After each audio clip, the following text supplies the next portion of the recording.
All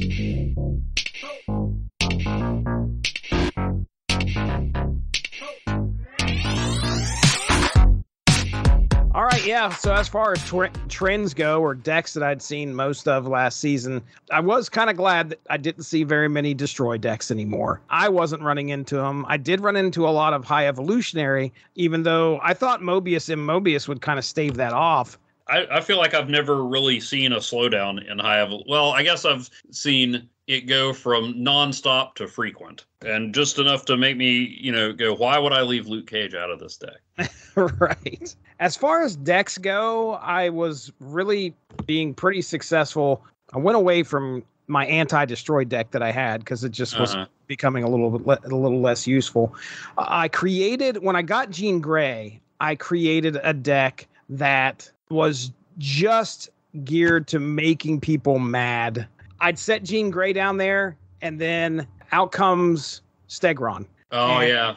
They try to fill it up, but they can't. It seemed like I was making some headway, although I finished out at 70 this season. So it's one of these things where I usually hit 70. I'll go up 3 levels, then down 3 levels, up 3 levels, down 3 levels. So I just don't go anywhere. 3 steps forward, 3 steps back. It was fun to play because I just love to watch, like, the other player try to figure out how they're going to win when they always had to play a card on that location no matter what. I did go back to my Shulkanaut deck for a little bit and was having some pretty good success with that, but again, ended up dropping a bunch. I finally got towards the end of the season. I was just like, look, I'm not going to try and score infinite here. I'm just going to have fun. Started tinkering around with other decks that I had in there just to see if I could do anything with them and have a good time, and that's really all that matters there. So how about you? What were things like last season? Oh, let's see. Jean Grey. I mean, I know I've said on here I wanted Jean Grey mainly for the classic X-Men aspect, but she was even better than I thought. I know I had like a couple variations of decks with her that I kind of went away from, and I don't remember why. I think maybe it was because I was trying to experiment with Ravana and Mobius, but I know I had like a very Guardians heavy deck with her. The one I kept was one that had some Guardians. I know we talked about it last time. I didn't go for the the Juggernaut Stegron moving cards away, which seems really obvious. Not sure why I didn't try. I mean, I don't mean that in a bad way. I'm like, why didn't I think of that? I went with more of the Guardians stuff, but the one I ended up leaving with her, I had her, and then of course I had Zabu and Luke Cage, which is 90% of my decks, and then I did throw Groot and Gamora in there, so the higher end Guardians, Nebula, because if you play Nebula away from Jean Grey, she starts building up. Right. Sunspot and Kitty Pryde, and then because Zabu was in there, I had Jessica Jones and Rescue. One thing I like to do is play Jessica Jones on Rescue. Maybe at that point you fill up Jean Grey's space, or if you still got a spot left and you're building it up, throw Omega Red in there. So it kept boosting the cards, but I already have a Booster's Gold deck, so I thought of this one as stacking points. And so I named it after one of the greatest named characters in cinematic history, Stacker Pentecost. Who is that? Idris Elba in Pacific Rim. Oh, okay, got it. One of my hot internet takes was to go on Facebook and claim that his speech, "We are canceling the apocalypse," in Pacific Rim was better than Bill Pullman's Independence Day speech. Oh wow, hot take for sure. Yeah, and then I actually went back and watched them, and it was like, no, I'm just not that into Independence Day. That's probably a better speech, but that doesn't mean that Idris Elba's speech in Pacific Rim isn't awesome. Okay, because it is. It's just not. It's admittedly not as awesome. I just would be difficult anyway. But we're not talking about my complicated feelings toward Independence Day here. If you want to hear a little bit more about that, you can head on over to asterisk51.blogspot.com. Oh, am I allowed to plug? Oh yeah, you can plug, buddy. Okay. Plug away. All right. So yeah, that's what I did with Jean Grey, and now I want to go back. I mean, I often have a deck that I label Offenders that's just to frustrate people. So yeah, maybe I need to put Jean and Juggernaut and Stegron in there and see what happens. Yeah, like I said, Zabu, I owe Zabu an apology. Snowguard, the Snowguard change was interesting because not only did she, become another pal for the collector, but she, when I did play Magic and somebody played Snowguard, I'm like, okay, well, this is going to be a 6-turn game after all. Mm-hmm. You knew she would shut Magic down. So Let me tell you real quick. I want to step in here, Yeah. just tell you about one of the snow guard interactions that I had just recently. I was playing a guy who had laid down snow guard, and it came all the way down to the 6th turn. And my plan was to destroy this guy by playing. Oh my goodness, it was an 8-point. I want to say it was an eight power something. I think it was vision, maybe. I don't know. Yeah, Either way, the location was Bar Sinister. I completely forgot that he had that thing in his hand, and he knew what I was going to play. And I laid it down on Bar Sinister, and of course he flipped his over, and it ignored all the location abilities, and just one single guy came out there, and that was the end of the game, and I lost. It was bad. It was bad news.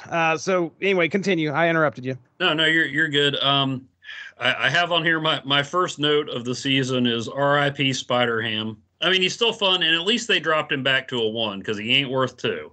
You know, I've still had Spider-Ham pig a key card, but it's random when it happens. And I get he's a 1 cost. He shouldn't be that good. It gave me a chance also to write emotes. He's still not as broken as High Evolutionary. I mean, the High Evolutionary thing, it has to be, because you remember the trouble they had when they first introduced it. It has to be that his effect doesn't work if it's an ongoing. The only way they can get that effect to work is to make it just, if he's in your deck, it affects those other cards. There are ways to defend against the individual effects, but that's the only card in the game I can think of that there's no answer for. Yeah, I don't like it. You can't discard it. Doesn't matter. You can destroy it. You can destroy it. Doesn't matter. You can copy it, but since it didn't, well, no, you can copy the other cards, but like if you randomly draw a High Evolutionary, it does nothing. Right. So, but that has to be it, because it's too obvious a flaw. But too many people like it. I mean, I'm not saying they ought to get rid of it or completely eliminate it. It should be an ongoing. And the only reason I can think of that it isn't an ongoing is that it just doesn't work. Because the people who make this game I know this will shock a lot of our listeners, but the people who make this game are smarter than me about this stuff. So if I've figured this out, chances are they've figured it out, and I just don't think there's a way around it. Yeah. The personal highlight for me, the deck that I made the most progress with, features a card that I am ready to say was worth the 6,000 tokens. Oh, man. What could this be? My Living Iron Slot deck. Great name. The Living Tribunal, Onslaught, and Iron Man. Yeah. And now I did have a friendly game where I could not get that combo even drawn, let alone to work, to save my life. It went like 5 rounds, and I don't even think I got all 3 cards to the point where I could have used them, except for 1. If you get all 3 of them, you got a good shot at winning, but it's not impossible to win without them. The one that I was saving up for, that I was like, hey, this would really work. And then I'm like, I don't know, do I really want to spend 6,000 tokens on this? Because a lot of times when I get excited about a card, I was really pumped about Sauron. I mean, Sauron works, but I don't know, not to the level I thought. You know, we've been over the Living Tribunal. But I was like, man, I really want Iron Lad in this deck, because my insurance to try to get all those cards was magic. I mean, I tried Psylocke at one point, but I would always use Psylocke too early. So in order to play 2 6-cost cards, you need some extra energy, or you need a 7th turn. The only way to get the whole combo to work is to be able to play Magic, Iron Man, Onslaught, and Living Tribunal. Yeah. Preferably in that order, because I feel like if you have Living Tribunal out before the last turn, he's susceptible to Shang-Chi. There's ways to prepare for him. Mm-hmm. But if somebody's like, well, yeah, you're loading up all your points over there, but I can win the other 2, and then you Living Tribunal. You know, before I had Iron Lad, Jubilee was my answer, because she would pull another card out. But then Iron Lad, he can get one of those cards out early, and then if you don't get all of them, well, then suddenly you can put Iron Man in 2 places, or you can put Onslaught in 2 places. So there's so that really worked, and that's where I made a lot of my progress. I did get up into the low 90s. Wow. I stayed in the 80s forever. It took me forever to actually break 90, because like I got up to 89 and I kept Like, I was in the car for a while, I wasn't driving, so I played a few games, and finally I'm like, I got to stop. I'm not getting anywhere. Uh-huh. Yeah, I would get up to like 89 and 5 or 6 cubes and then drop down. So, but I finally did break through with that one, and that deck's been a lot of fun. And so yes, Living Tribunal, I feel like he's earned his tokens. Living Iron Slot. There you go. I love it. And now there's 2 irons in it. So that's great. Moving on here, we'll talk about what we had the chance to unlock last season. Just a heads up, currently at 6,921 as of today. I've saved up 5 spotlight caches just sitting there ready to be used. And I was looking at what's coming up this season, and I may get a little feisty when Man-Thing comes around. I was looking at this earlier. I think Man-Thing's going to be 3,000. If that's the case, then maybe I have the tokens by then. I might have a shot at Man-Thing. I don't think, because I used 6,000 on Iron Lad and 3,000 on Mobius. So I think right now, I pulled the trigger on Mobius so I could use him on the target, the limited time mission. Oh yeah. So I got 200. I spent 3,000 and got 200 tokens. Yeah. Not sure if that was the best return on investment. I didn't unlock a whole lot. I really didn't. And I think this season I started to play a little bit less. That's probably why. But again, I think it also has something to do with the way that they've redone the collection ladder, possibly. Yeah. I have become a gold hoarder. Oh, yeah. Just because of how the gold squeeze is going right now, I've got 7,640 gold. Nice. And I'm afraid to spend it but the thing is that there were a couple things in the variant shop was like, oh, I really want to get that. But then what would happen is in my brain, I'd be like, but that gold's never going to come back, Jesse. You're rarely going to see it. Now that's not the case, but if you spend it, you may not get as much as you used to. Yeah, it takes a while to replenish it. Although knowing that, I still bought 2 variants. Okay. This past season. Okay. I found out that the thing where you buy variants and eventually you can build up to 2,000 tokens. Mm-hmm. There's not a time limit on that. I thought like you had to buy it all in a certain amount of time. Oh yeah, it stays. But once I found that out, I'm like, yeah, okay, I can get a few things. I mean, I don't. There's been variants that I'm like, that's cool. There were a couple. When I tell you what they are, maybe you wouldn't have pulled the trigger, but you'll understand why I pulled the trigger. Okay, all right. I did want to do a brief mention about the Dan Hip variant shop takeover, which was really cool. That was an exercise in self-control for me. Yeah, I was like, this is actually a great idea. Oh, yeah. And they're apparently planning on doing it again with this upcoming Midnight Suns crossover that they're doing.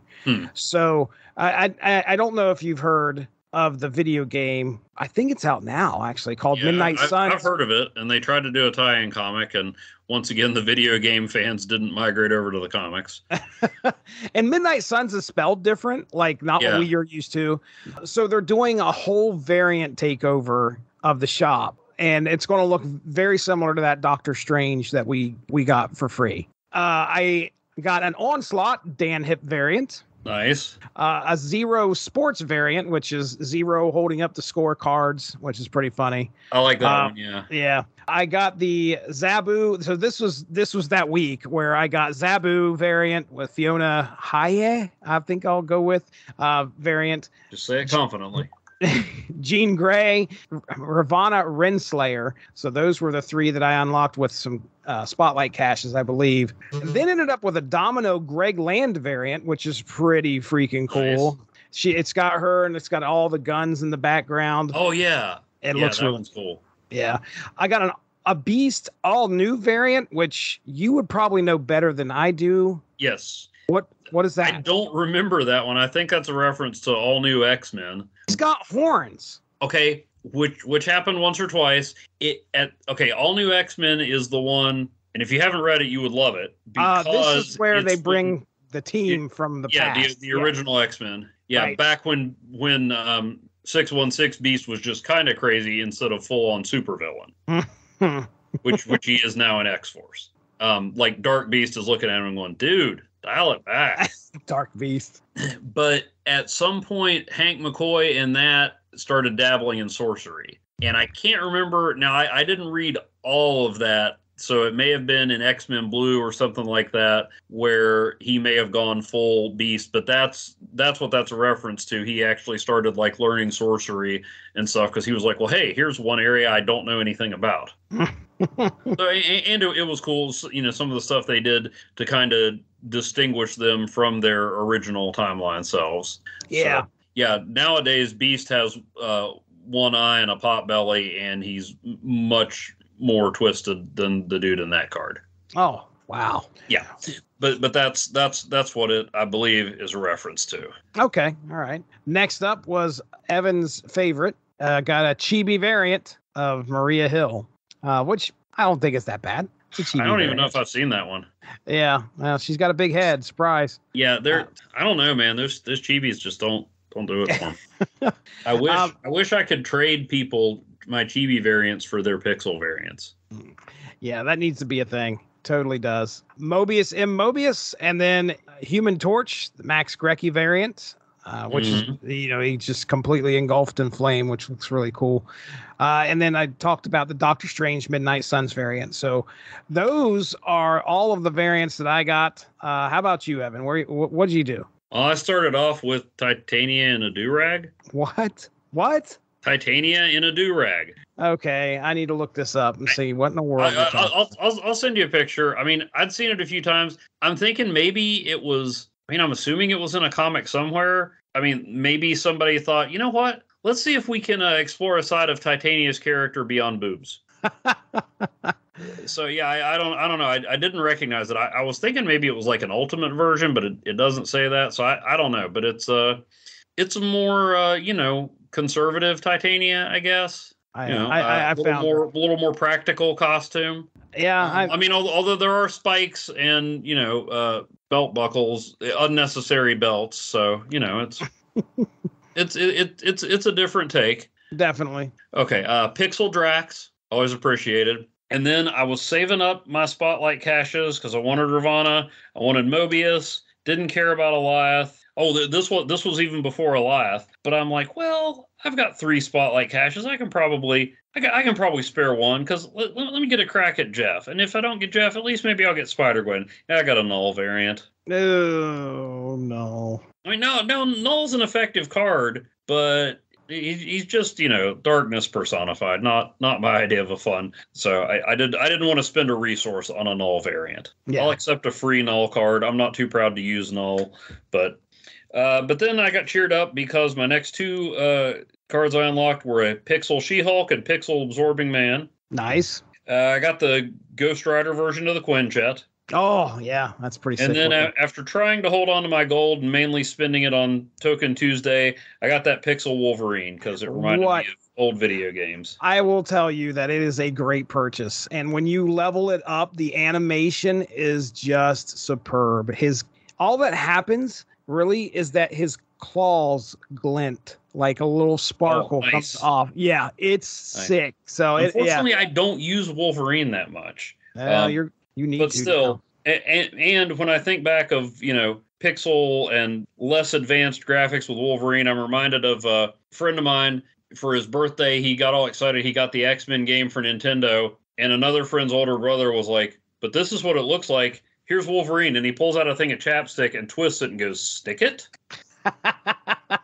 That's always stuck with me whenever I think Wolverine in video games. It's chapstick, Snicket. And I know it's not pronounced Snicket, but that makes it funnier. It does.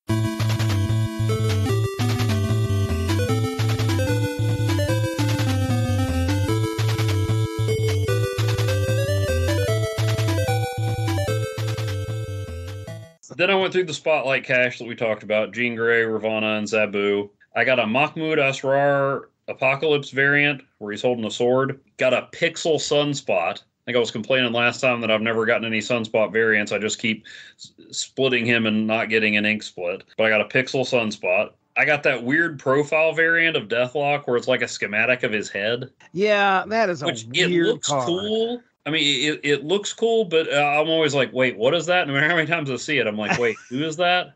Why do they look like that? I mean, if I'm getting a Deathlock variant, I want it to be the chicken one. The chicken Deathlock? You haven't seen the chicken Deathlock variant? Oh boy, is this one of the ones that came out with the animals season? Yeah, it might be called Oh. Deathbach, and if it's not, it should be. Oh, there's no way. Oh, I've got to look this up now. Anyway, like I said, the profile schematic thing is very cool. It just, I don't know, it's not instantly recognizable as Deathlock. Yeah.